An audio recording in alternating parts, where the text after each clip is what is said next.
Лиз чувствует себя ужасно. Она больна уже неделю, и ей все не становится легче. В конце концов, она решила пойти к врачу без предварительной записи.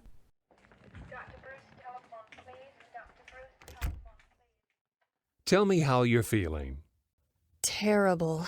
I have a bad headache and I'm hot and nauseous. The nurse reports that you have a fever of 102. I've felt this way for a week. Any other symptoms? Yes, my body aches and I'm a little dizzy. Sounds like you may have the flu. Any coughing? No, no coughing. Okay, first we need to get your fever down. А теперь слушайте и повторяйте. Tell me how you're feeling.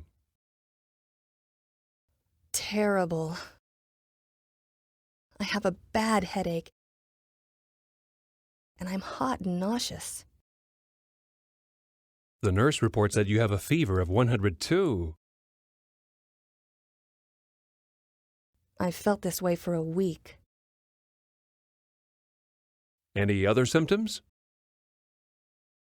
Yes, my body aches